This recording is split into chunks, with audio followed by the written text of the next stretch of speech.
In storytelling skill, the writers of the Yaya Publishing House are my superior. When I get talking, I tend to speak of true historical events.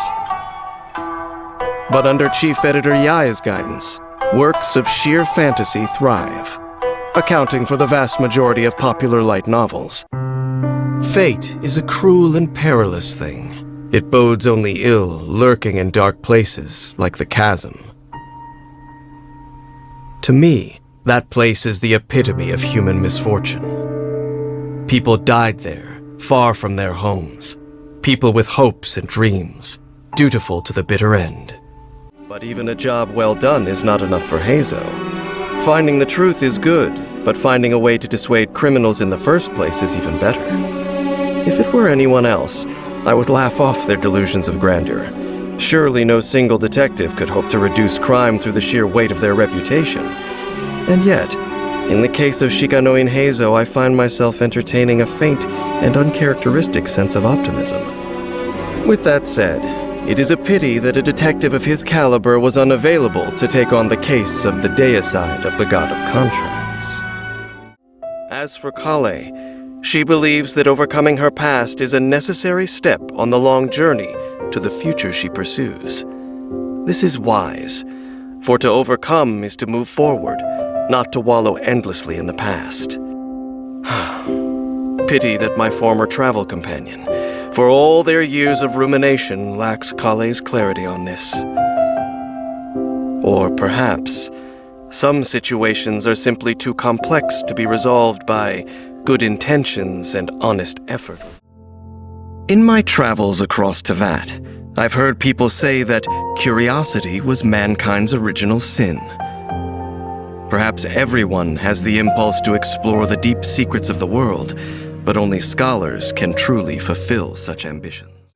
I must stress that I am a warrior and in no way versed in the disciplines of song and dance. If anyone was expecting to hear my philosophical musings on these topics, I'm sorry to disappoint. But while I am no connoisseur, even I find myself moved once in a while by the sight of an extraordinary performance. A god who lacks strength may have little to no advantage, even over mere mortals. Even I have no spiteful words to say about a god such as this. I will leave her be. Perhaps the god of Dendro will continue to propagate herself for as long as Irminsul continues to exist. As for the significance of Irminsul to the whole of Teyvat, I will leave that for those who are not under this world's control to discover for themselves. But perhaps she should count her blessings. Finding a goal in life is difficult enough as it is, and having any chance at all to pursue it undisturbed is nigh on impossible. Enjoy life while things are still uncomplicated. Go and do the things you want to do, because once you reach a certain age, things can never go back to being as simple as they once were. A sharp mind and a good attitude have benefited Alhaitham immensely in his pursuit of the good life. It is not my place to judge how other people live. If anything, the more I say, the more jealous I would sound. The truth is, I have nothing against a laid-back lifestyle. It reminds me of a simpler time. But unfortunately, not all creatures are capable of being rational and logical in everything they do. Alhaitham's approach only works in the context of his relatively simple existence, and that is completely fine by him. I am a self-confessed pessimist and refuse to believe that all children have hearts of gold. But Yao Yao certainly turned out well. Pure, innocent, and compassionate, she never fails to extend a helping hand to anyone in need. The objective truth is that Kaveh is his own worst enemy and brings most of his woes upon himself. And yet, I find myself reluctant to be too critical of him. After all, surely anyone with a heart would be moved after witnessing Kaveh stand up for what he believes in. From Neuville's position, every conflict in Teyvat must seem like a comedy acted upon a stage. Fighting for territory that doesn't belong to them, singing the praises of overlords who imprison them, and committing sins that will long outlive them. Still, he does not seem to be an unfeeling spectator at all.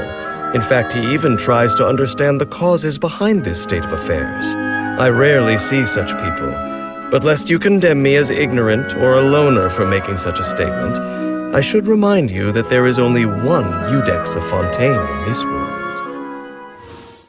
I do not believe people can be truly impartial.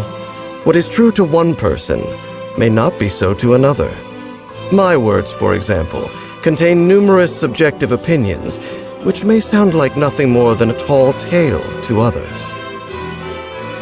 If Charlotte were willing to interview me, I'm curious to see how she would deal with my subjectivity.